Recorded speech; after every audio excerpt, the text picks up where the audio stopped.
بسم اللہ الرحمن الرحیم امن یجیب المضطر اذا دعاہ ویکشف السوء صدق اللہ العلی العظیم۔ اللہ رب العزت نے انسانوں کو احسن تقویم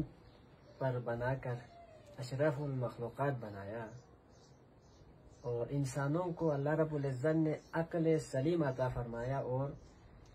اللہ رب العزت نے پوری کائنات کو انسانوں کی تسخیر کے لیے بنایا۔ جب انسانوں کے ذہن کے اندر دنیا میں آنے کے بعد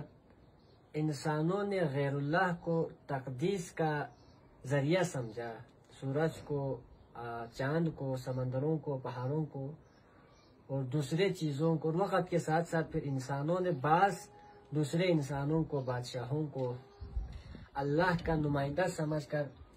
ان کو تقدیس اور عقیدت کے درجے پر فائز کیا۔ اس طرح انسان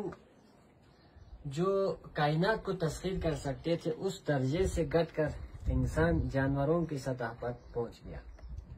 تو جیسا کہ اس طرح کہ ہم دیکھ سکتے ہیں کہ پوری دنیا میں اور خاص کر جہاں پر مذہبی اجارہ داری اور مذہبیت جہاں پر انتہائی گہرے اندر مذہب کے جو جڑیں ہیں وہ مضبوط ہوں، تو آپ کو ایسے معاشرے میں جہاں پر اگنورنس اور سپرسٹیشس کی وجہ سے لوگ، اور خاص کر ہمارے بلتستان کے خواتین، وہ اللہ رب العزت سے مانگنے کی بجائے خود اللہ رب العزت کی ذات وَإِذَا سَأَلَكَ عِبَادِي أَنِّي فَإِنِّي قَرِيب کہا۔ اللہ رب العزت خود فرما رہے ہیں یا عبادی فرما کر گناہگار بندوں سے،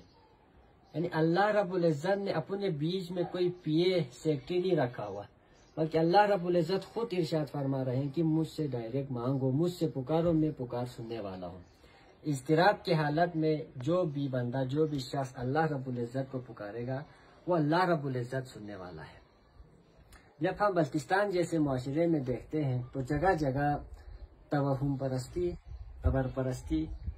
اور جادو، ٹونے، تعویذات، اس طرح کی بے شمار چیزوں کی مثالیں بڑی بڑی، خاص کر یہاں کی خواتین اس طرح کی چیزوں میں زیادہ ملوث نظر آتے۔ تو اس وقت میں موجود ہوں کرس میں حضرت میر مختار اخیار کے مزار اقدس پر۔ تو یہاں پر ملاحظہ کر سکتے ہیں کہ یہ جو چین ہے دروازے کے ساتھ، اس چین کے ساتھ تالے لگے ہوئے ہیں سینکڑوں قسم کے اور داغے باندھے ہوئے ہیں۔ مجاور صاحب سے ہم نے بات کی تو، اور یہ بات فیکٹ بھی ہے کہ یہاں کی خواتین اپنی حاجتیں پوری کرنے کے لیے منتیں مانگتے ہیں، اور اس طرح کر کے، اس طرح کے ٹوٹکے آزما کر اللہ رب العزت کو پکارنے کی بجائے اس طرح کی چیزوں سے وہ ایسا سمجھتے ہیں کہ یہ چیزیں، اس طرح کے رویے جو ہے وہ حاجتیں پوری کروا سکتی ہیں۔ تو یہ ہمارے غلط فہمی ہے، صریحاً قرآن و سنت کی خلاف ورزی ہے۔ تو میں اس موقع پر ہمارے خواتین کو، ماؤں بہنوں کو دعوت فکر دیتا ہوں کہ خدا کے لیے آپ لوگ اس جہالت اور توہم پرستانہ ان رسومات سے نکل کر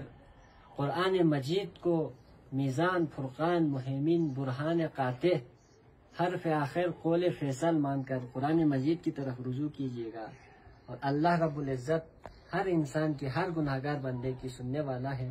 تو اللہ رب العزت کو پکاریے اور اس طرح کے سہاروں کا سہارا لینا چھوڑ دیجیے، کیونکہ بے سہاروں کا سہارا مشکل کشاؤں کا مشکل کشا صرف اور صرف حاجت روا اللہ رب العزت، ایک اللہ رب العزت واحد ہستی ہے جو ہماری سننے والا ہے، ہم جیسے گناہگار بندوں کی سننے والا ہے۔ صاحب قبر ہیں وہ اللہ کو پیارے ہو چکے ہیں، صاحب قبر